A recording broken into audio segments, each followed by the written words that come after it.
प्रत्येक मनुष्य तार धर्म विश्वास जहाँ कि हो, मुसलमान हो, सिख हो, हिंदू हो, जैन हो, जहाँ भी था ना कहीं से निश्चय मृत्युर सम्मुखीन हेबो कि नहीं समस्त मरबे। अब बाइबल मृत्यु शब्दर अर्थ को अनेक प्रकार अच्छी। सत्य ईश्वर सहित जो मान संपर्क होइछि सेमाने स्थल विशेष मृत्युर भिन्न भिन्न अर्थ को बुझिबा पय आवश्यकता करती। मृत्युर सहित बहुत किछि तुलना करा जाइछि। दिने गोटे जगह रे 12 वर्ष झियो मरि जाइछि, प्रभु कोन कहले से सहिछि। Hallelujah hallelujah. मृत्युर अनेक प्रकार अर्थ रहिछि।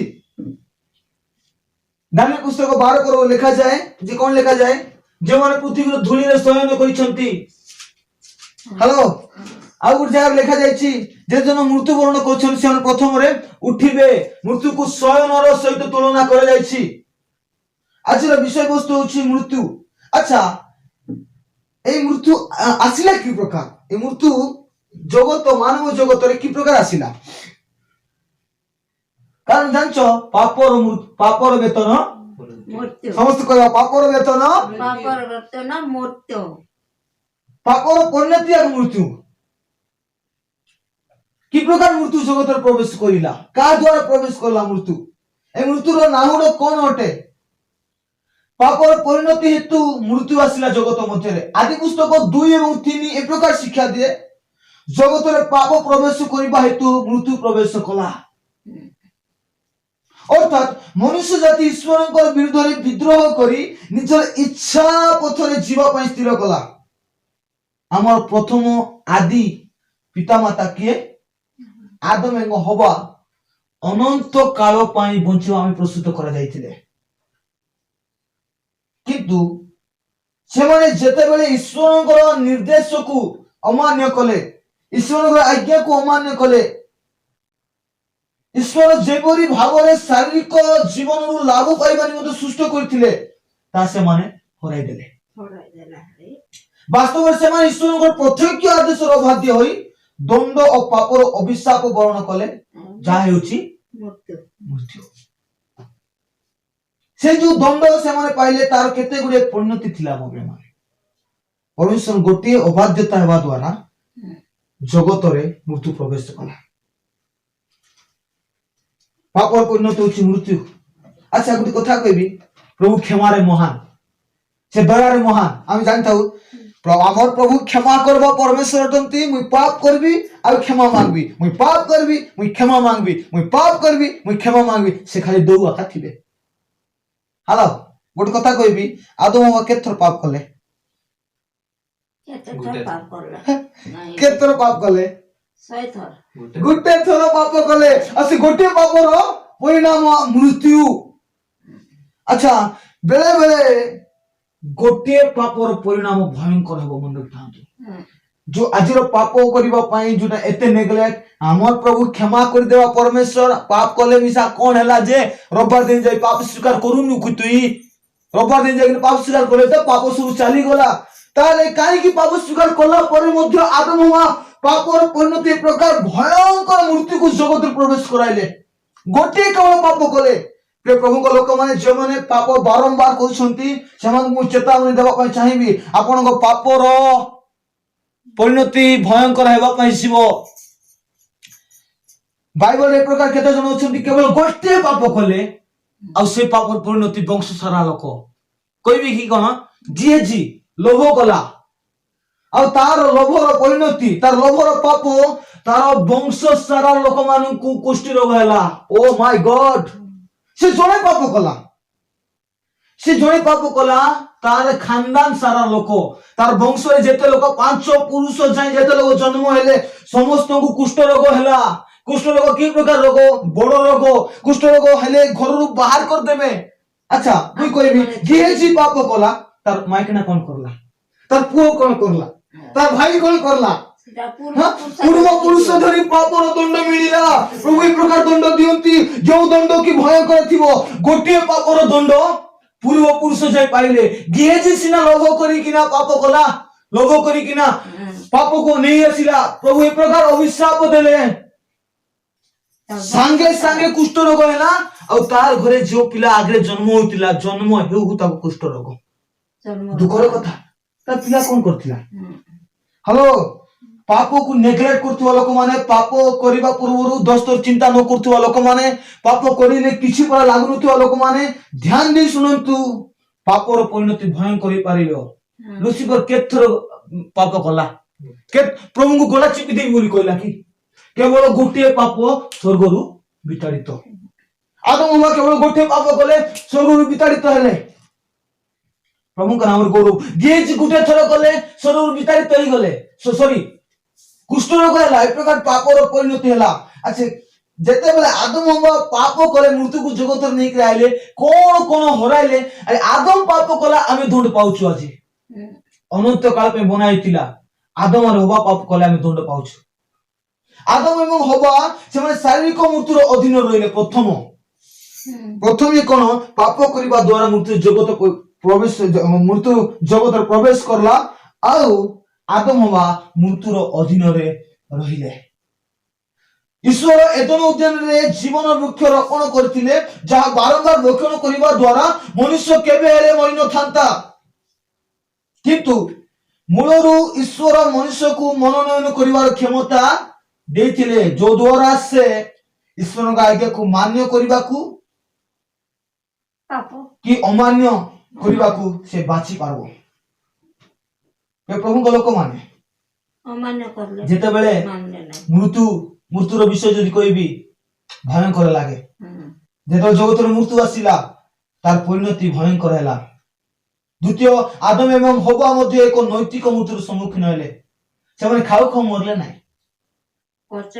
खाउ खाउ मरले नाही ईश्वर पूर्वरु चेतना दे कहिथिले जदि से माने सेही फल खाइबे से नितांत मरिबे या थिला को दृढ़ चेतावनी जदि आदम हवा शारीरिक भाव अबाध्य हला क्यों तो खेड़ा शारीरिक मृत्यु से मानकर सम्मुखीन कला नहीं किंतु मृत्यु जगत रे आइला आउ तांको द्वारा मध्ये मृत्युर सम्मुखीन गलु तांकर पापर स्वभाव अमन जीवन रे आइला गोटे वाक्य पढिबा रोमी पुस्तक 8:5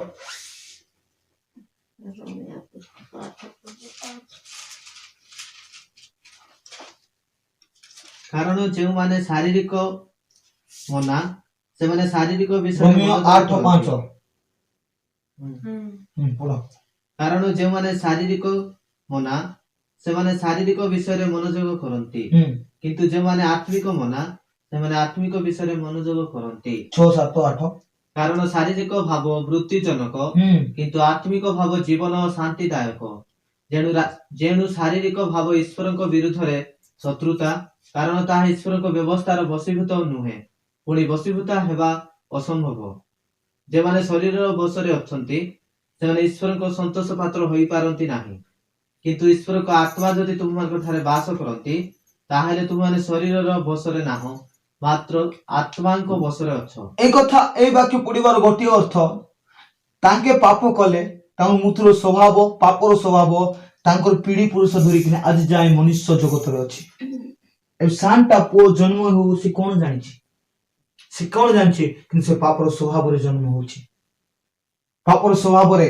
जेतु तांको द्वारा पापर स्वभाव आइला तांको द्वारा जगत रे मृत्यु पसला प्रभु को लोक प्रिय प्रभु को लोक माने मृत्यु ए प्रकार पीढ़ी पे पीढ़ी जुग पे जुग प्रभु ए प्रकार गोटे दंड दे देले मृत्यु पाप द्वारा किंतु गोटे कथा कोई प्रार्थना कर शेष करबा से मृत्युर उठिबा पाई कहले यीशु मु पुनरुत्थान जीवन